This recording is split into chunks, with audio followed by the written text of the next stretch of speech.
You are listening to post-game content on youtube.com, and if you're not, then we're lost, and please contact our parents. Um, The audio files lost in the ether. yeah. Um, anyway, so it's been a while. It has been a while. Yeah, we took a little break there just to kind of, get recuperate, Yeah. just refresh ourselves because the world continues to be on fire and, for various reasons. So, I mean, yeah, on top of like things going on, like in the greater, societal, I don't know. The society that we live in. Yeah, just things going on in general. Aside from that stuff, there was also just not a lot of things to talk about in terms of video games at the time. We decided to like pump the brakes a little, and also Hmm. like even if there was stuff to talk about, it felt like a bad time to talk about it. For sure. Uh, Yeah, I mean, there was certain news stories for this episode that I was thinking about, but then I was like, I don't know. I really don't feel like we should talk about that. I'm sure you guys, if you listen to this podcast, you kind of know what's been going on a little bit, but yeah. yeah, yeah. Um, So on and that happy note, on that happy note, let's talk about video games. talk I about news. Yeah, so I've got a little bit of news to share. And this is about how being a gamer actually affects your credit score in China. Um, so All right. my friend actually just shared this with me, and I was reading it and I found it very interesting. So like WeChat, how like that's basically like the all-in-one app Right. in China. Yeah. Um, so basically there's a new I don't know what you would call it. Like I don't want to say it's like an app for the app, but that kind of is what WeChat is. WeChat is almost like its own OS if you think about it, because it's got It's like a new feature or something, maybe. yeah, I guess that's what you'd call it if you want to call it that. It's not really a feature because it's mandatory. Mm. There's a new element to it where it's called oh god, it's called, I want to say it's called Sesame Credit or something like that. And basically where it's basically where based on things that you publish or post onto social media, it will affect your credit score. And Hmm. the article went on, and it was talking about how posting propaganda that the government likes will boost your credit score. And posting things that the government dislikes will negatively affect your credit score. And one of these things that will negatively affect your credit score Wow. is purchasing video games, because you're Oh, geez. you're I guess you're like flagged as a non-ideal citizen according to this article, in terms of the app, uh, which is it's kind of weird, because like you know uh, in China the government has its hands in the pockets of like a lot of private companies. Like that's just how things work over there. Hmm. But like video games with a lot of like microtransactions and stuff, those would benefit the government, but like it's you're sort of being like I don't know. That's like if I was like, "Hey Tom, can I give you $20?" And you're like, "Ugh, if you have to, Kevin, like Jesus, like what the hell?" And like I don't know, I don't understand it, but hey, that's what's going on over there. That's super weird. I know like China is like extremely guarded when it comes to video games. Like there's a bunch of like Nintendo consoles that had to be like specially manufactured for the Chinese market, and it's Yeah. like Nintendo is called something, or the consoles are called something different over there as Yeah, it's well. actually really interesting. Yeah. Yeah. Well, speaking of foreign governments when it comes to video games, Ooh. so recently, this is an article from BBC News. It's that the House of Lords, which is a governmental entity in Great Britain, has officially classified loot boxes as a form of gambling. Oh The yeah, official I've seen report, that. according to this article, says if a product looks like gambling and feels like gambling, it should be regulated as gambling. and they warned that such a change should not wait. The government, so the statement continues to say, the government must act immediately to bring loot boxes within the remit of gambling legislation and regulation. So I feel like that's definitely good progress. I know Britain has, of all the sort of countries where video games are popular, has seemed to be the most anti loot box. Mm, Besides like Belgium, where it was, right at the gate, they were pretty much like, this is gambling. But there's definitely like been the most push pushback from British legislation. yeah. So hopefully, uh, we don't have to deal with like loot boxes as gambling. Like hopefully this is a good step into either getting rid of loot boxes or just making them, not something that you have to pay real world money for. Yeah. Um, It makes you wonder, like, I saw the headline for that article, but I didn't read it. Maybe you can tell me more about it. But mhm. it makes me wonder about things like cosmetics and what constitutes it as gambling, because like I mean, I guess like the randomness to it would sort of make it like Right. a chance thing, but also like those things like technically speaking, that all of those things that you get in a loot box have the same exact value. Like if you think about it, like you're not really gambling, or at least when I'm saying loot box in this instance, I mean like cosmetic items. These items don't technically have different values because there's no like one-to-one equivalent when it comes to Right. currency. So Right. like you pay $5, you could get, like Overwatch, for example, you pay $5, you could get like one of their quote unquote rare skins, or you could get one of their like quote unquote common skins. But at the end of the day, like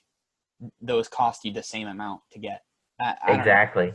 Or even like, going to the Overwatch example, like sprays and stuff like that, I Yeah, mean, like it's sort of the same principle, I like don't you're know. saying. It's interesting. Like if League of Legends had something like that, which I guess it kind of does. It does have loot box systems, but you can also just outright buy most things too. Like it's Hmm.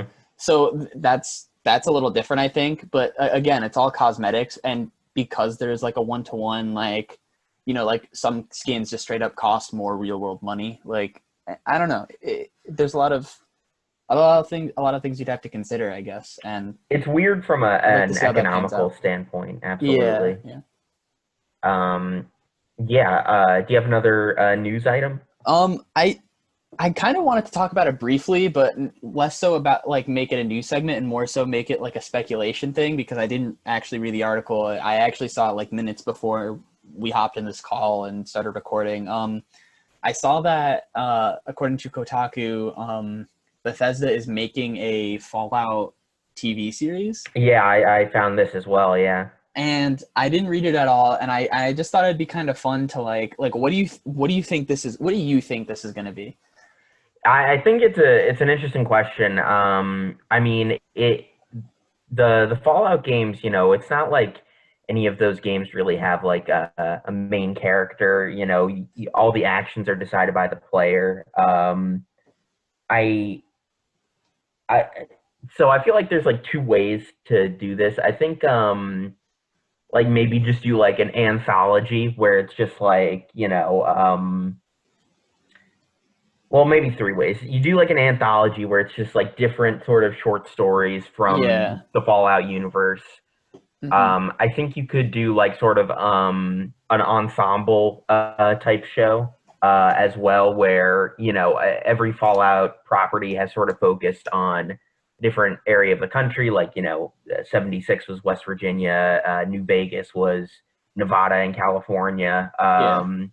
So you could do that like maybe someplace in the Midwest or something like that.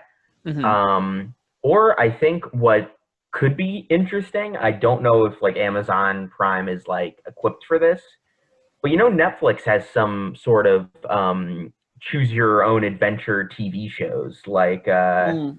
the Yeah, I've Unbreakable seen those. the Unbreakable Kimmy Schmidt one, and Yeah. Black Mirror Bandersnatch. That was the other Hmm. one. So if they did something like that, I think that could be kind of fun, especially because Fallout is sort of about choice in a lot of aspects. Obviously, it's a very binary choice for this if they were to go in this direction. But you know, I think there's a lot of potential in this, Yeah. and definitely like Fallout's brand of humor and stuff, I think would translate well. For sure. I mean, I was thinking about it too. I think I fall, at least with my initial expectations. I think I fell into more of the anthology sort of, like, that's kind of how I assumed they would do it, and I didn't really give it too much thought, if I'm being honest. But I think I think that would be interesting because, like you said, there are different like locations they could focus in on, and I think with each Fallout game, I mean, they all sort of have like the war never changes, according to Ron Perlman. Right. But like each location that, like, I don't want to say each location because really it boils down to East Coast, West Coast Fallout, because that's just how the games have been set up so far. But if you really look at it, like the Bethesda Fallout games, the East Coast Fallout games, they all sort of fall in line with slightly different themes than the West Coast Fallout games, like the non-Bethesda ones. And I think it's interesting. I mean, I could do a whole deep dive on it, but I don't really want to get into it. I don't have the energy currently. But I think like really showcasing the thematic differences, you know, through the locations, through an anthology would be really cool. I also think it would be really cool to see like a Mad Max sort of like mini series, because that's really what the Fallout games were heavily inspired by, at least the first couple. Definitely. So it'd be really interesting to sort of see like that. And anyway, I don't know, that I'd be really interested to see those. And yeah, that's really all I have to say about a Fallout TV show. I mean, like, I'm hopeful, but I'm not expecting like the next Castlevania, because I think that really set like a new bar for like video game adaptations, and not sure if it's going to be easily met anytime soon. And the other thing is we really don't know a whole lot. I mean, there's not even a trailer or anything like that. So one thing I do just want to quickly add about that is, so like you said, you found it on Kotaku. I read about it on The Verge. And what's sort of interesting is they bring up this anecdote where it's the fact that the Fallout show is coming from the creators of Westworld is almost funny in hindsight, given that Bethesda had once sued Warner Brothers Entertainment for creating Westworld Mobile, which Bethesda called a, quote, blatant ripoff of its own Fallout Shelter game. And I just thought that was kind of funny. Yeah, that's actually really funny. I didn't know about that. Yeah. But hey, I mean, I've never watched Westworld is the other thing, and I've heard it's sort of like the first season was pretty good, but then it's sort of been up and down in the later seasons. That's what I hear. I'm in the same boat. I've never personally seen it. I've had some friends tell me about it, but that's about the majority. That's like the extent of my exposure to it, I suppose. Yeah, I don't really have anything else in terms of news. Not for, you know, lack of news. It's kind of just feels like it's been so long. I don't really know what's relevant. For sure, we're getting back into it. Yeah. So I don't know. I do have one last thing. Sure. It's pretty quick. Again, reported by The Verge. They published an article. Kongregate.com stops accepting new games as Flash slowly disappears. No. So Kongregate.com, it's sort of like Miniclip or Newgrounds, where it was a website to host Flash games, and they are now no longer taking submissions for Flash games. And I think it's kind of interesting. I mean, Flash games sort of hold a unique place in the game industry, I think, you know, because I feel like a lot of them, like especially like our generation, it's like a sort of a part of our childhood, you know, cool math games or the aforementioned Miniclip. Yeah. I'm really gonna miss like those flashified versions of like big titles like Flash Fortress 2 and Super Smash Flash, or like some of those Super Smash Flash.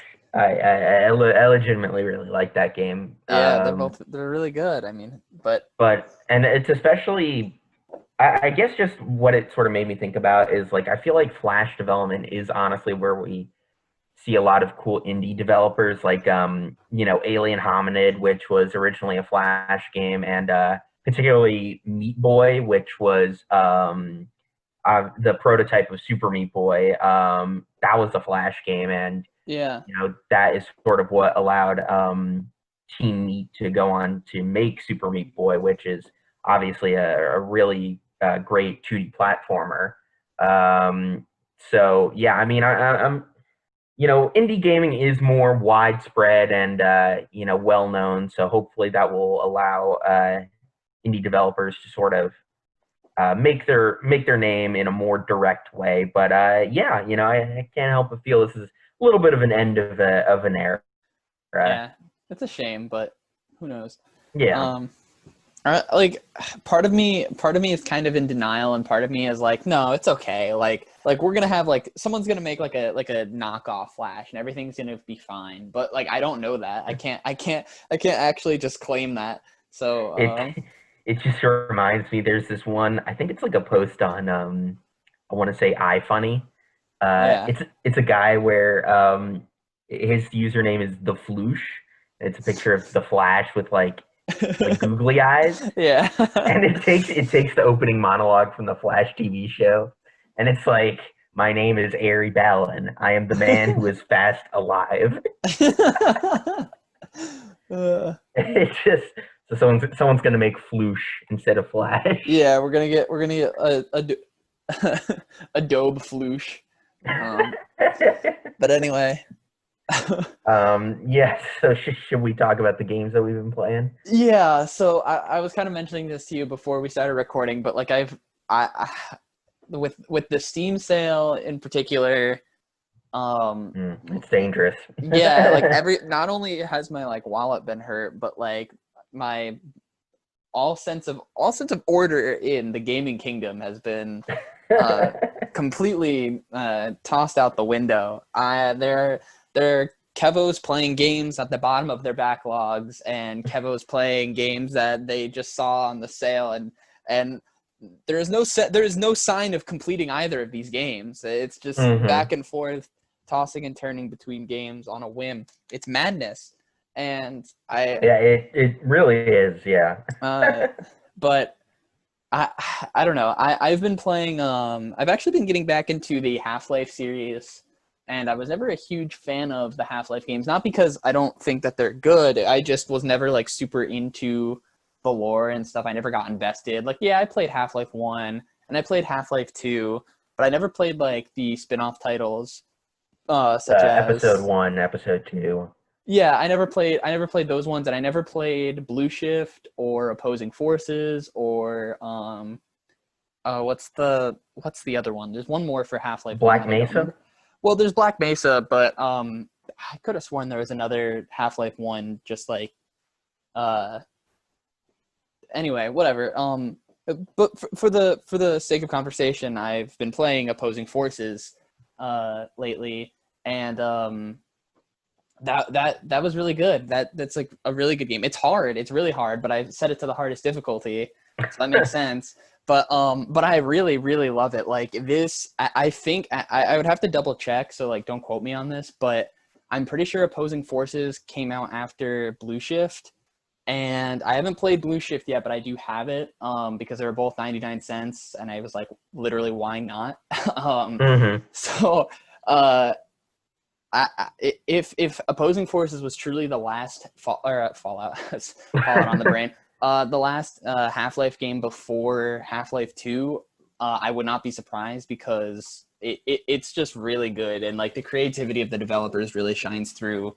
Um, like I always admire in general when games sort of give you like a really humble starting weapon, like like BioShock gives you the wrench, Hmm. and Half-Life gives you the crowbar, um, and things like that. But Opposing Forces, you play as like a Marine guy, army dude, who is basically on his way to Black Mesa for like the cover-up operation. Like for those of you who don't know the Right.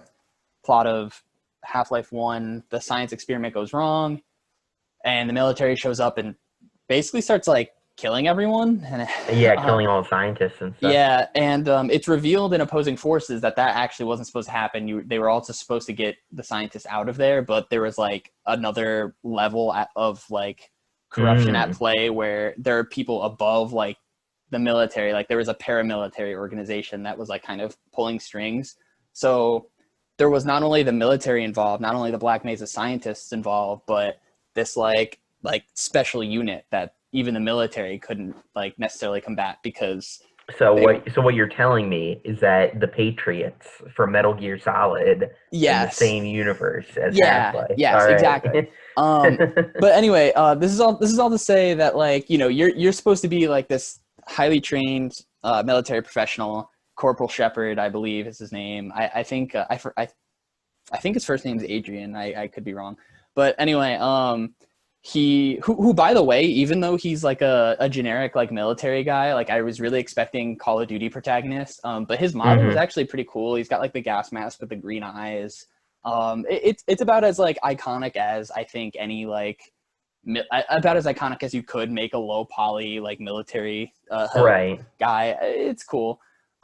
Anyway, you start the game and immediately like your helicopter is shot out of the sky. You wake up from the crash and then you pass out again because your crashed helicopter gets bombed, and then you wake up again and Dr. Coomer of all people, Dr. Coomer is there, and it's revealed that he like resuscitated you. He performed CPR, which means Coomer kisses Corporal Shepard. I just want everyone to know that. Mouth to mouth. Anyway, he wakes up and you pick up a pipe wrench, and that was just such a cool way to start the game to me, because like you just survived 2 like explosions, and then your first like, you know, mission objective, go outside, pick up a wrench, start beating the crap out of zombies. And it's like, and it's such a great start to a game, because by this point I think, you know, the developers that had expected you to have played at least Half-Life 1. Right. So you're already pretty familiar with the controls. But what's interesting is that like this game, you know, the crowbar is really like iconic to Half-Life, but in this game you actually get multiple melee weapons. And this goes back to like the creativity aspect of it that I was so like fascinated by. They already expect you to sort of be used to that. So the first melee weapon you get is actually stronger than the crowbar, but slower than the crowbar. And is the only melee weapon to have an alt fire, where basically you like charge like a really big swing with the pipe wrench, and it can one-shot most enemies. Oh, interesting. But it's incredibly slow, and obviously melee range you have to get really close. But immediately that already like shows how like it's a continuation from the original game. Like as a player, you're expected to go through Half-Life 1 and sort of gain all that experience, and then play this game and just carry all that knowledge over. Because it's just such a like a smooth experience. Like it doesn't, you know, kid around. There's no like tutorial segment. It just really jumps you right into it. And I think that's like the perfect sort of like spin-off intro, is like give you a weapon that's familiar, but you know, different enough that like it presents new opportunities to be used in different ways, you know, things like that. Then you get the combat knife, which is faster than the crowbar, but does the least amount of damage. And then really later into the game, you actually, you know, like the barnacles from Half-Life, you actually get one of those as a weapon. Oh, interesting. And like it comes after you sort of, you see this hologram, and this guy is basically like, yeah, we successfully removed a barnacle from like where it basically like grew from. I guess there was some experiment where they were trying to figure out where like what's on the other side of a barnacle, essentially. But they were only able to like figure out how to remove one.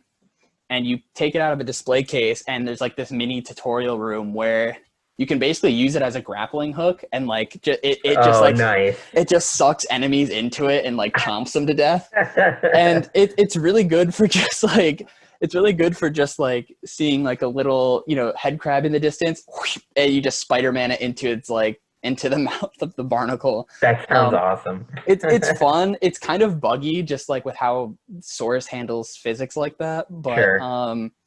But it's just so creative and fun, and you can use it. You actually do get to use it as a grappling hook. Like it can connect to like, it's like, oh, it connects to organic matter. It attempts to eat any organic matter. So sometimes you see like goop growing on the wall, and you're like, oh, I can like hook shot over there. Basically, it's Hmm. the game. It just gets so creative as you play it, and it's just it's like any Half-Life game. It's just constantly evolving with you, and I think it's really good. And I'm excited to play Blue Shift because I hope similar things happen in that game. Um, Yeah, I'll definitely check it out. And you said it's like 99 cents on yeah, the Steam summer sale going on? yeah, it's real cheap right now. It's it's Yeah. it's definitely worth playing, I know and it's I a and had it's a relatively quick play too. Like I mean, I probably have 10 hours into the game, and I'm not quite done. So it's like it's not like so quick that you play it and you forget about it, but it's like mhm. it's not going to take up too much of your time. It's not going to mess up your backlog too bad. Which is partly why I'm playing it, just interlaced with all my other games right now. But Yeah, I believe I heard like one or two things about opposing forces. I've never heard of Blue Shift though. Blue Um, Shift, you play as. Do you know Barney from the second game or from Half-Life 2? I suppose I don't he's think so. I all haven't right. played Half-Life 2, so Oh well, have you played Half-Life 1? yeah, I played like 75% of Half-Life 1. Okay, so you probably won't remember then, but in the very beginning of Half-Life 1, Barney is actually there for like 2 seconds. He's the security guard sitting at the counter when you first walk into Black Mesa. Oh, Um, gotcha. and he ends up kind of being like a recurring side character in Half-Life 2, and he's actually the one that gives Gordon his crowbar back. He's like, "Hey, you left this at Black Mesa in Half-Life 2," and he gives you the crowbar back, and it's a really cool moment. And it's Um, like the scene in like the Star Wars movie where Luke like holds the lightsaber yeah, like yeah, it's exactly like that actually. But yeah, Blue Shift, you play as him, and it's sort of his story as to how he escapes the facility, and and it just sounds conceptually interesting. I don't, I'm a little concerned because I really don't know how they're going to outdo opposing forces for me, because Mm, like opposing forces is so creative with its weapons. I mean, yeah, it has its share of like, you know, pistols, assault rifles, shotguns, those things, but it also like goes crazy with the alien weaponry, the barnacle, as I said, and even the simple things like the melee weapons, as I've explained, like they're interesting enough to be unique. Um, so I don't know. Blue Shift has a lot to live up to for me, but well, fair enough, yeah. But so on the complete opposite end of that spectrum, I've been playing a game called Creature in the Well, okay. which I just finished. It's an indie game, and let me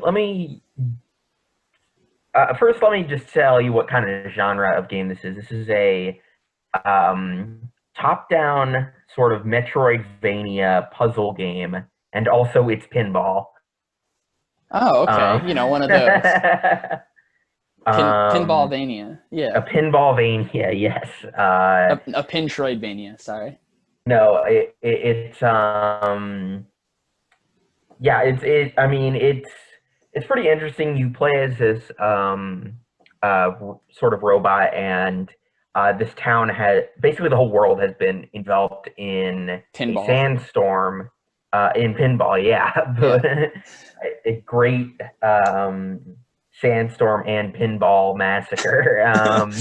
No, and so the whole world's been enveloped by a giant sandstorm, and you, as this robot, you are like one of the last sort of engineers of this weather machine that was supposed to disperse the sandstorm. Okay. But as the machine was being built, the engineers and the creator sort of ended up getting killed off by this mysterious creature from this well, hence the title. So you need to turn the machine back on by playing pinball to collect power and then put that power into the machine to turn it back on. This game's kind of weird in case you couldn't guess by the genre description. Cloudy with a chance of pinball. But it's definitely fun. So like the way the pinball sort of manifests is that it's like a bunch of like little puzzle rooms, and in order to proceed onward, you either need to like hit bumpers in like a certain order, or like just take out all the bumpers with your pinball, and that will get you power, which you can use to open the door. Um, and there there's surprisingly like a lot of variety and options. The way you sort of play pinball, quote unquote, is that you have one weapon that charges the pinball. It Hmm. like gives it more power, which can be used to deactivate the bumpers. And then you have another weapon that will actually hit the pinball. And throughout the game, I believe there's 8 charging weapons and 8 striking weapons, and they all have like a different sort of effect. So my favorite combination personally is the whip sword, which is the Ha. charging weapon, and the hammer, which is or the axe, which is the striking weapon. Uh-huh.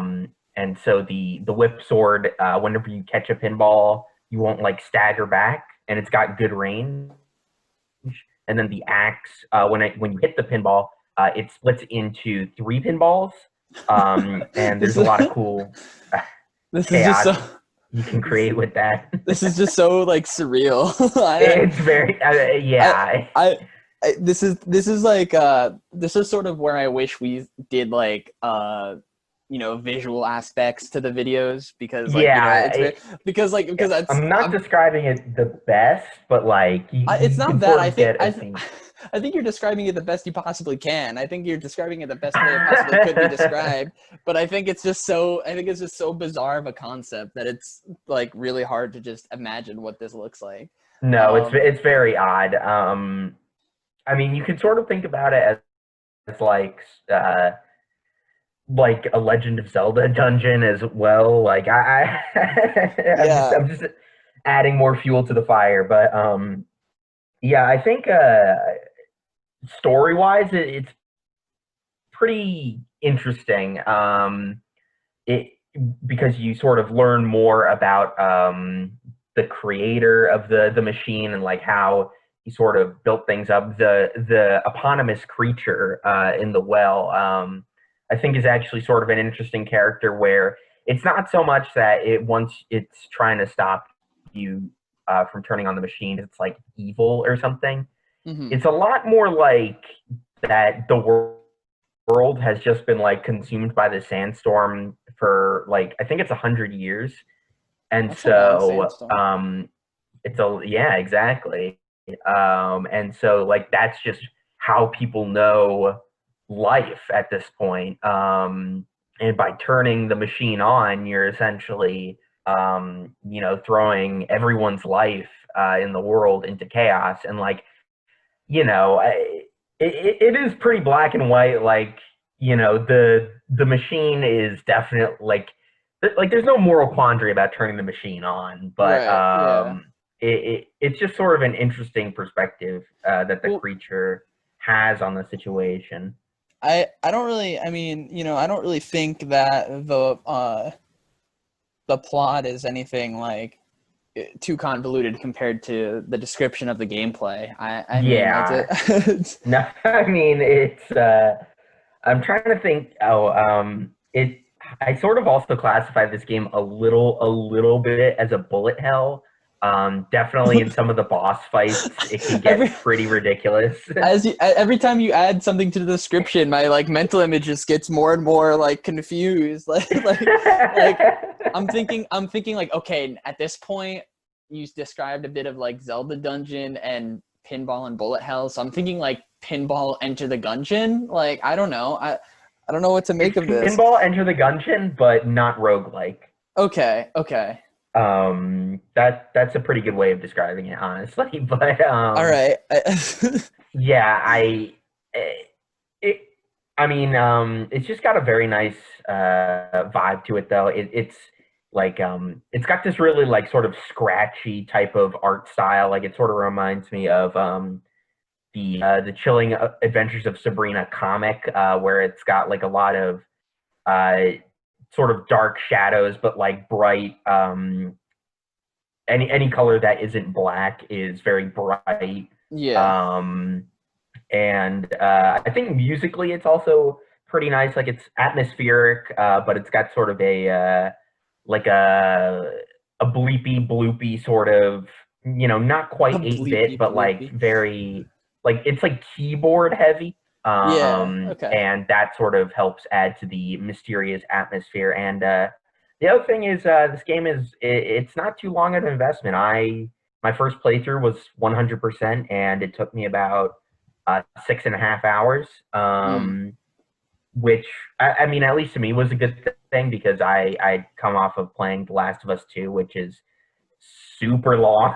So that Maybe you was have something to say about that, or I I've been hearing so many controversial things. Or should we save it? Or I don't know. I don't yeah, know where you're at. I mean, I can talk about Last of Us 2. I am actually planning on making a bigger video just about Last of Us 2 because Okay, let's I save do it have a then. lot to say about it. But yeah, Let's totally save it then. I think that's a good idea. I think you should go through with that. Um, um, let's see. I don't know. Usually this is about where we like do another segment, but I don't really. We didn't really have this like planned too well. yeah, So it's just we're just getting back into things. yeah, yeah. It's a super cash episode. So why don't how about we do this? How about we I'll talk since you've been talking. Give your vocal cords a rest there, Tom. Um how about I'll start. We'll do name something from the Steam Summer Sale that you got. Um how you found the game, and uh like if it was something that if it's one of those games that was like on your wish list up for a while and you finally got it, like describe your expectations versus like what the game is, and then if it's something that was like sort of spontaneous, like do you have buyer's remorse? Well, if you kind of catch the theme that I'm Yeah, going yeah, with, I yeah, feel you. okay, I feel you. all right. So for me, I think I I'll talk about Oblivion because this is kind of cheating because the only other game I could think of that I got on the summer sale that was on my wish list for a while was Red Dead 2. But like Red Dead 2, I feel like is at the point in its life where it's not really old enough for me to be like, hey, this is a game that I think most people have forgotten about. Let's talk about it. But it's also not new enough for me to be like, this is the groundbreaking game, Red Dead 2. Let's talk about Hmm. it. So I don't really want to talk about Red Dead 2 because I feel like everything that's been said about Red Dead 2 has everything to be said about Red Dead 2, at least currently, has already been said about Red Dead 2. Um, I liked it, just for the record. I like the soundtrack and I like the visuals, especially. But I'm not really going to get into it. I'm going to talk about Oblivion because I had Oblivion a long, long time ago on a console. I think it was PlayStation 3, I guess. It must have been. But I think, yeah. I think it Anyway, was early PlayStation 3 was yeah, I think so Oblivion. too. But anyway, it was one of those games that had been on my wish list for a while because I really liked Morrowind, and I really, well, I really like Skyrim, but for different reasons that I like Morrowind. It, it's weird. It's like I like Fallout 3, but I like it for a different reason that I like Fallout 4, and for different reasons Mm. that I like New Vegas and the original game. So like I don't know, like they're all part of the same series, but they feel like different games, but like they're close enough where I don't know. It's a weird dynamic, but Oblivion has been a nice trip. I mean, like it, I hadn't played back in the day. I didn't play enough of it to really get an impression on it. So it was one of those games where like I picked it up again and I started playing it, and I thought I knew what to expect, but I didn't. um, and I gotta say, I'm pleasantly surprised. Like I forgot how similar it was to Morrowind, and I forgot how different it was from Skyrim, and like just the mechanics, how like using different skills is the really only way to upgrade those skills, and how just sandboxy it is. Like Skyrim, I feel like isn't as sandboxy as older Elder Scroll games because all the sandboxy stuff in Skyrim I feel like comes from mods and things. But Definitely, yeah. but Oblivion and Morrowind are genuinely just like they don't really hold your hand for too long, and I really like that about those games because that fits in with the gameplay style of Oblivion and Morrowind. Like I said, skills level up as you use them. So like the game just encourages you to like, hey, if you want to become a thief, just go keep stealing things until you stop getting caught. Like, Yeah. or if you wanna jump over that 10-foot wall, just go around like jumping in a field for like 10 hours until your legs are strong enough to lift you over that wall because you can do that. Uh, I don't know. It's interesting. I did something I don't usually do when I play like fantasy RPGs like Skyrim, like Morrowind, like Oblivion. I usually go for like a stealth or like magic based build. Hmm. Typically like stealth and like dexterity. Um, you know, in Skyrim, dual wield like one-handed weapons or something. Hmm. Don't really use magic too much. Go more of like the rogue slash Yeah, mage sort of archetype. yeah. Well, even mage, I am hesitant to say because like I really even then I only use like spells like heal just to like support Mm, me in a fight. sure. But this time I made my not only did I like do a build that I don't usually do, but I encouraged myself to do like a race and character customize my character in a way I wouldn't usually do. So I made a really ugly orc. And like my eyes are on opposite sides of my head. My ears are basically falling off. My nose is simultaneously really big and really small, and I am not going to explain that in any more detail. I just want like It's like your nose is like a singularity, like it's just yeah. collapsing in on itself. Yes, I think that's a good way to put it. Um, Anyway, it's hideous, and it's really funny because when you play as an orc, if you don't know, the Oblivion starts with you in prison.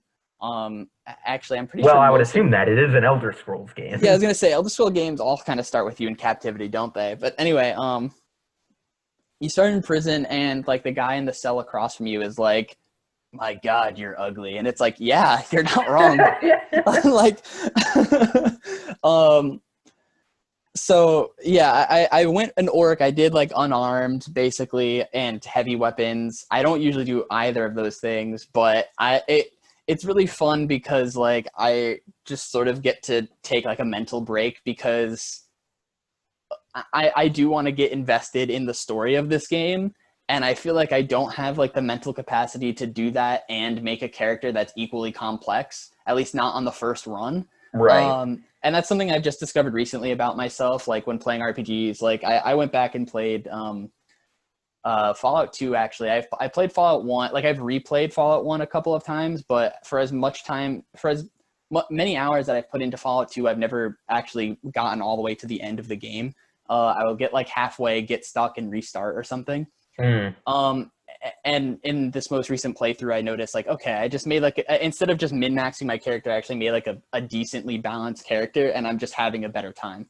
And like, I don't know, it feels like it took me way too long to realize that, but in Oblivion, it was really worthwhile for me because I was just like, I'm enjoying the story.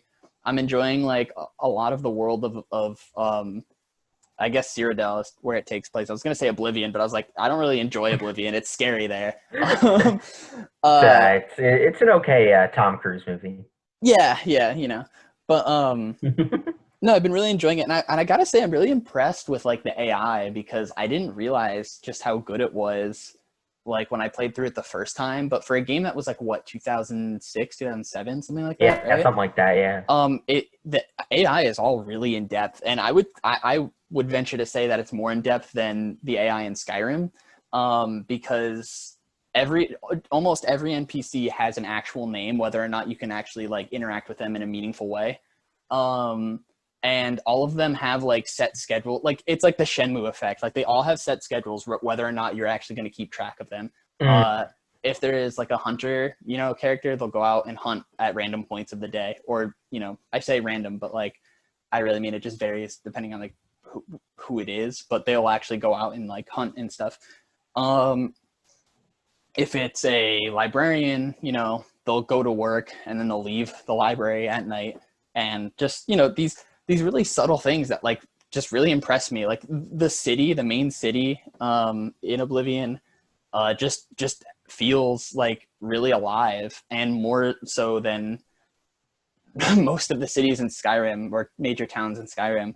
And I'm not trying to bash Skyrim because it's a different game, and like I said at the beginning, I like it for different reasons. But I guess to go back to like the theme of this spontaneous segment that I kind of wanted to do, pleasantly surprised by this like game that's been sitting on my wish list for a while. It was one of those things where it was never that expensive, but I felt like in my mind I was like, spending $10 on this game, normally I don't actually know what the normal price for Oblivion is, but it was a price where it wasn't that expensive, but my like what little I knew about the game told me like that it wasn't worth buying it at its full price. But honestly, like, no, I really like it. If I had known this much about the game beforehand, I probably would have gotten it sooner. And yeah, I don't know, really enjoying it. I'm playing that, like, I'm sort of playing that. I'm going between that, Opposing Forces, and Red Dead right now. And it seems like a weird cycle, or a weird, like, triad of games to like switch between. But Oblivion is casual enough for me to, like, not get, too caught off or, like, too invested in it. And, like, same thing with Opposing Forces. And then Red Dead is just sort of, like, the story game that I'm kind of invested in right now. I guess Oblivion, I'm invested in the story too, but it's more like the greater lore rather than like the individual story of this game. But I don't know, interested, surprised, and content. That's how I would describe Oblivion, or my experience with it. Well, I don't know quite how to follow that up, but I guess I'll just start by saying, like, if you guys have been listening to the show long enough, you know that I'm not really a huge Western RPG guy. I have sort of warmed up to them over the course of KOTOR. And by that I mean KOTOR.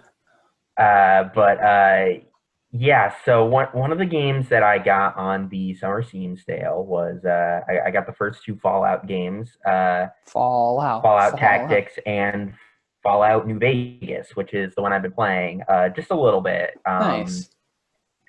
Yeah, and well, I don't know if you're gonna say nice after I talk about my admittedly small experience with this game, but yeah, I don't know. So, all right, just to give some context here, the only other Fallout game that I played is Fallout 4. Okay. And I think I put about maybe 10 or 15 hours into Fallout 4, maybe more. Like enough to sort of meet a lot of the principal characters and get to the Commonwealth and stuff like that. So Fallout New Vegas, comparatively speaking, I only have about an hour and a half. So, sort of take what I'm about to say with a grain of salt right now. Okay. But I don't know what it is, but this game is just not really clicking for me right now.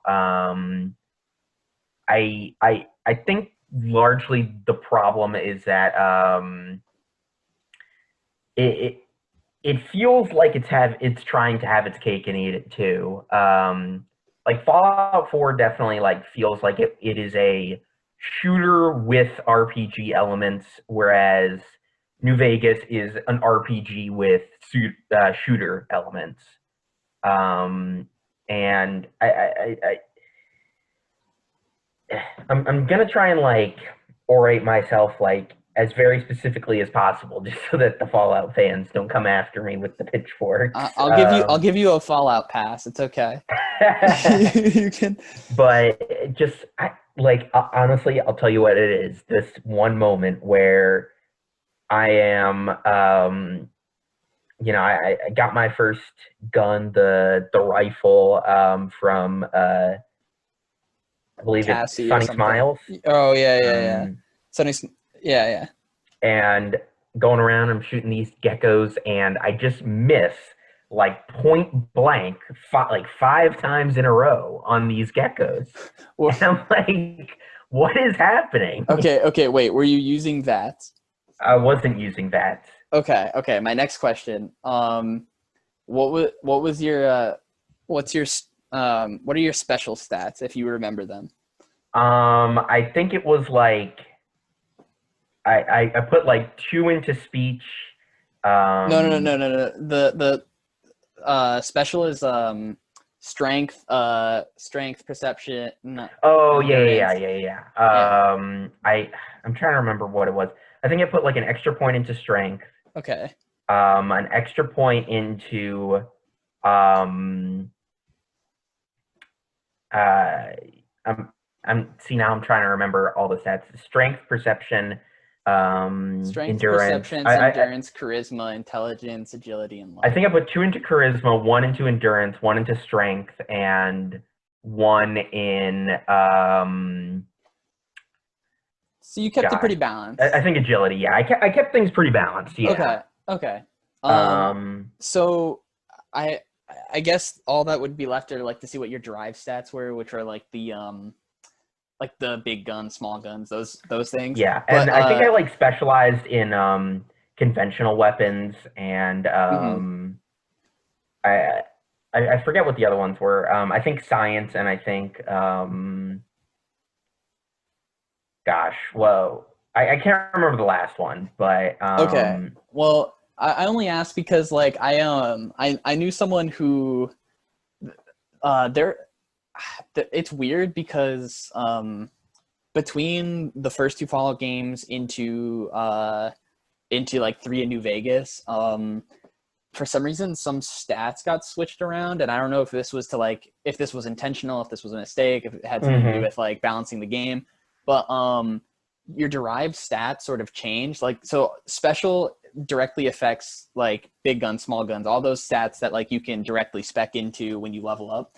right. Um and for some reason there was a stipulation where I know energy weapon the special stat that affects energy weapons got changed, and I can't remember like what it was exactly, but also the what gets classified as a big gun and gets classified as a small gun got changed too.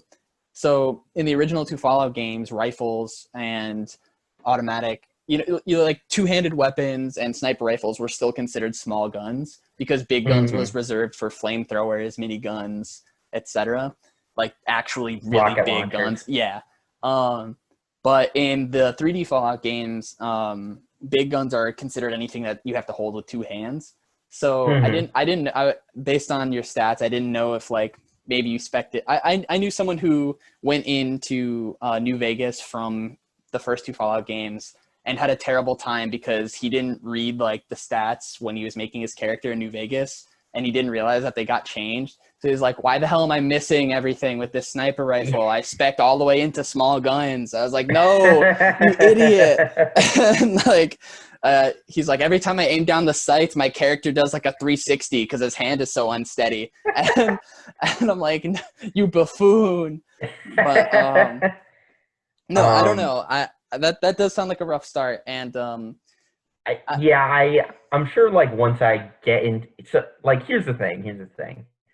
Unless your game is called Shin Megami Tensei, I don't min max characters. I usually like to be pretty balanced. yeah. Um, and because of that, I like basically like if I were to describe like what turns me off of JR or Western RPGs, it's that yes, the games have like so much choice and you have a lot of freedom about like how you approach situations and stuff like that. But because I never played the game before, like I don't know if it's like, well, I spent all my characters, points into shotgun specialization, and then the final Hmm. boss is like 3 districts over, and I have to use a sniper rifle for it, and it's like, Yeah. well, So, I guess before you get back into Fallout, here's my tip for any prospective Fallout fans. So every Fallout game sort of has its like test your build moment. And Mm-hmm. in Fallout 1, it's you could argue that it's when you exit the vault and you have to fight your way out of the cave where the vault is. You just fight a bunch of rats, um, and that's pretty valid because you do have the option to just sneak by the rats too. So if you did a stealth build, you could see if it worked, and things like that. But I think there's a more serious point in Fallout 1 where you really test your build, and it's not that much later on. And that's like one of the first side quests in the first town. Fallout 2 has like the trial sequence where it's not so much testing your build, but it's showing you how the game works like mechanically. And I wouldn't say that Fallout 2 lets you test your build until honestly, I think Fallout 2 kind of waits a little longer, but I think that's because it's a sequel and it sort of expects you to understand the engine a little bit more. Right. So I think that's fair. But for New Vegas, when you get to the first town, when you get to Prim, I don't know if you've gotten to Prim yet, or if you kind of wandered off and did your own I'm thing. just kind of hanging around and doing some side quests in God Spring or Good Spring, I think. Good Springs, yeah. Yeah. So when you get to Prim, Good Springs is a good tutorial place too, but Prim I think is like where it really, and it's not that far. It's like the next thing you do if you follow the main quest. Prim is like where your build really gets tested. And this might be a turnoff for you, but what I like to do in Fallout games is like if I'm making a dumb build, I like to just like quickly input all the stats, skip the actual tutorial of the game, and then go right to, in New Vegas' case, go right to Prim, test it out, see if it works.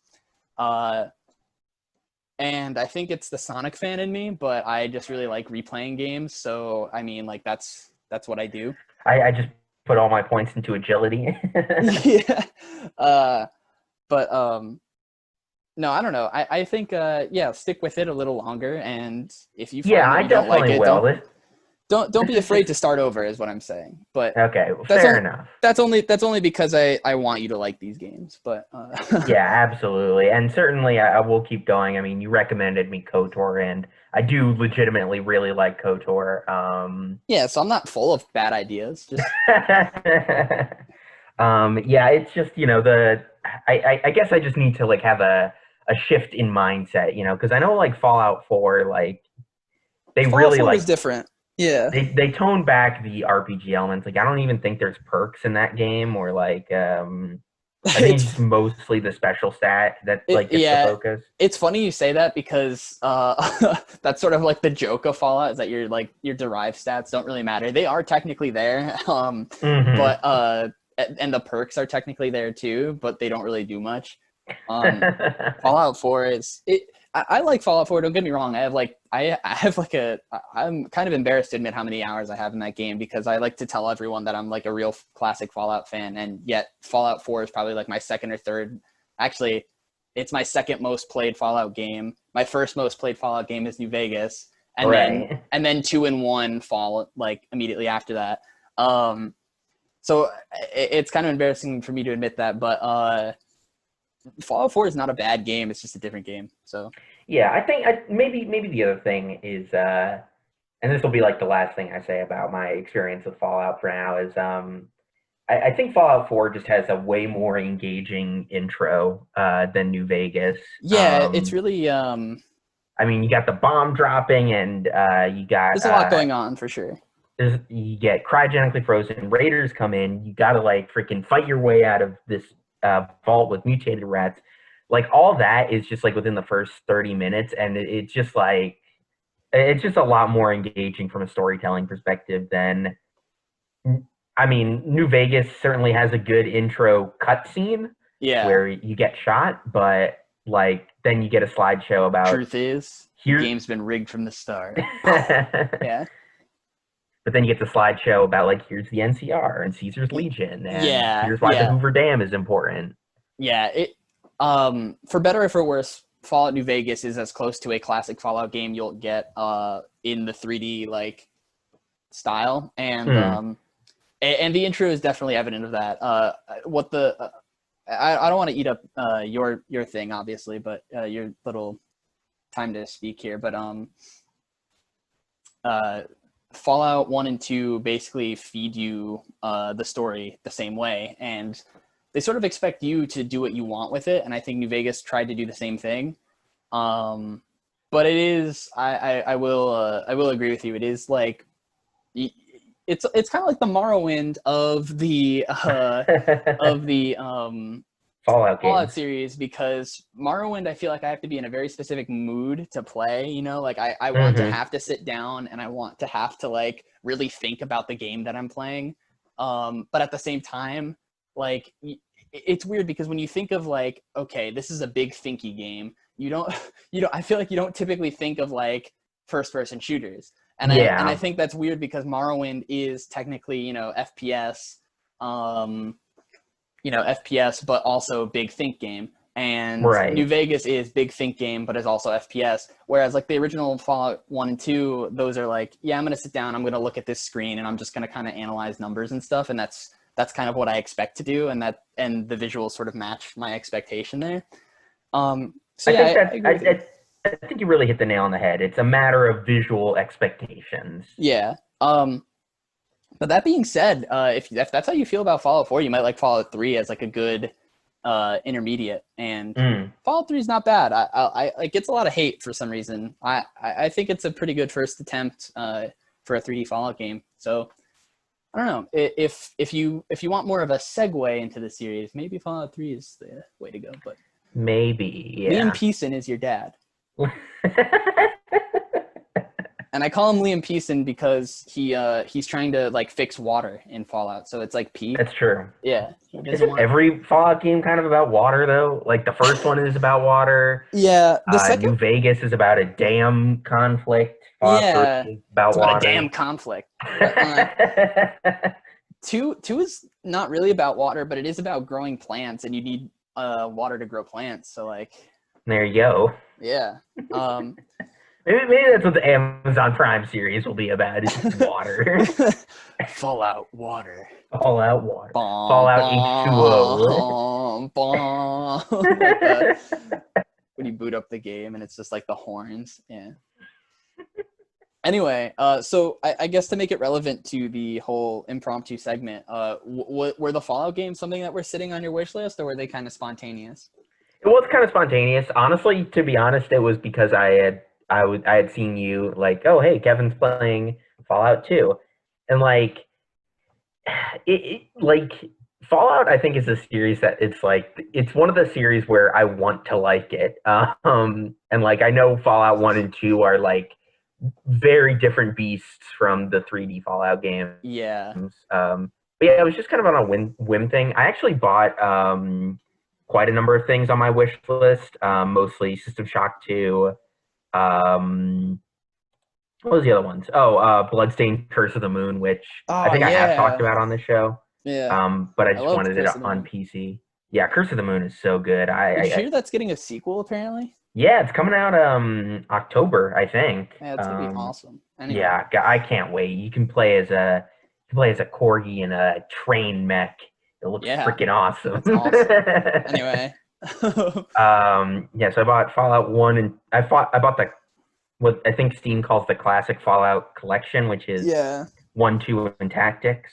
Yeah. And I bought New Vegas, and I bought Black Mesa, which is actually to be honest, I might just like take a break from Fallout, like get in the proper headspace later Yeah. You on know what? and dive into Black Mesa Whatever you for gotta next do. time. Black Mesa is interesting. I don't want to go off on a tangent when I feel like, we're about wrapping things up, but Black Mesa is interesting because I recently watched like a video comparison of all the versions of Half-Life 1.